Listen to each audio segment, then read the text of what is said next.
So, you're struggling with losing weight, or maybe this is your first time doing a cut, then this is for you, because today I'm going to tell you how to cut. The four main things we're going to touch on is eating, training, sleeping, and tracking progress. The most important thing is obviously going to be your eating, because you're trying to lose weight, so you need to eat less. In order to lose weight, you'll need to be in a caloric deficit, which means that you need to eat less calories than you're burning. Usually the rate of weight loss when it comes to cutting should be around 1 to 2 pounds per week. Where you are on that range depends on how heavy you are and how fat you are. The more body fat you have, obviously, the more you're going to be able to lose every single week. Going much faster than 2 pounds lost per week is probably going to result in muscle loss and performance loss in the gym. One thing to keep in mind though is the first 1 or 2 weeks is going to be faster in terms of weight loss than the weeks after that. This is because when you start depriving yourself of calories, you're going to lose a lot of water. This means that usually in the first week or two, you're going to lose like 4 to 6 pounds probably,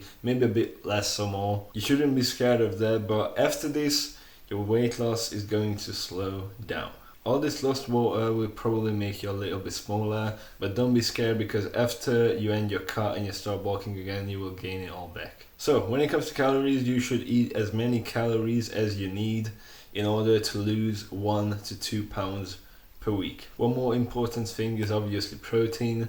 You're going to need to eat 1 gram per pound of body weight of protein. Now the second important thing is hydration, because it helps with weight loss, and also it's important when it comes to gym progress. You need to drink a lot of water, and this will depend on your body weight and on your gender as well.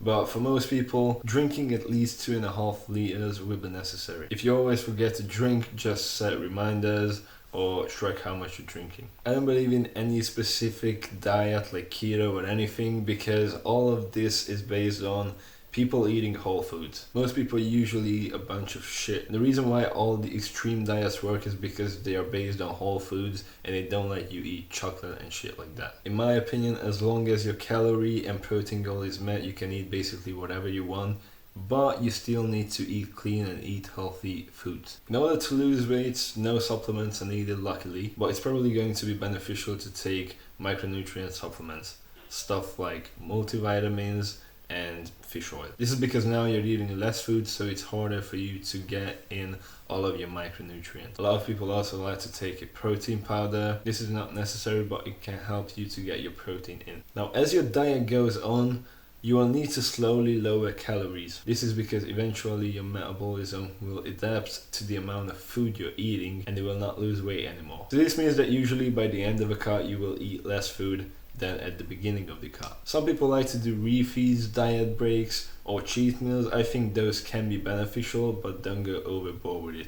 Your goal is still to lose weight. What I usually do is I eat a cheat meal per week, which is a meal that I don't count, but is usually the same amount of calories roughly every single time. This allows me to do fun stuff or go out with friends every single week once. When it comes to training, you will need to do good weight training in order to keep your muscle during a cut. Usually when you're cutting, your training should look roughly the same, but with a little bit less volume. And also you will probably have much slower progression or no progression at all. Your intensity, however, needs to stay high. So minimum of RPE 6 to 7, no lower than that. You need to still train close to failure. Your exercise selection shouldn't really change much, but maybe when you're cutting, you should do less exercises generally, because you're doing less volume and you don't need to do a bunch of exercises when you're not even doing a bunch of volume. There's absolutely no need to do like one set of 8 exercises every training session. Your strength will probably drop a little on more leverage based lifts, so lifts like a squat and bench. Don't be scared of that, because you will gain all this back quickly when you start bulking again. However, you shouldn't lose a lot of strength when you're cutting, because that probably means that you're doing something wrong. Your body weight movements like pull-ups or dips will probably improve though, because now you're lighter. Now back to muscle loss. If your approach to cutting is intelligent,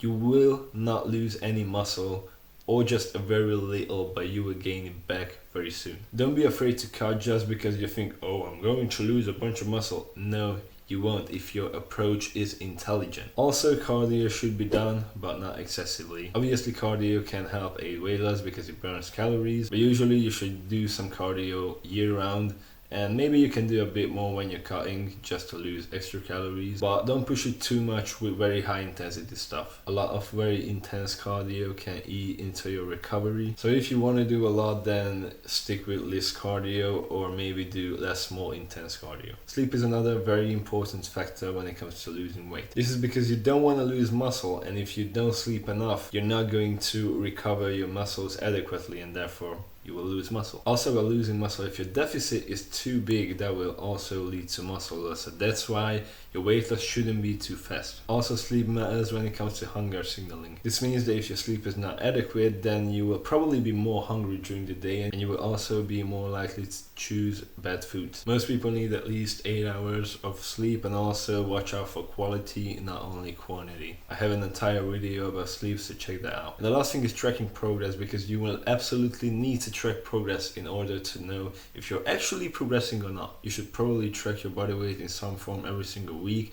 and adjust your calories based on if you're losing enough weight or not. You should also track your workouts so you can see where you're at in your progression. If you're constantly getting weaker and weaker, then that's probably a bad sign, and usually that means that you're doing something wrong and you should change it. Also, taking photos can be a valuable tool in your toolbox. Some people like to take measurements like the circumference of their quads or biceps or calves, and waist as well. I think that can absolutely be helpful. If your waist is getting smaller and smaller, but for example your biceps are staying roughly the same size, then that's generally a good thing. Now again, don't rush things when it comes to cutting.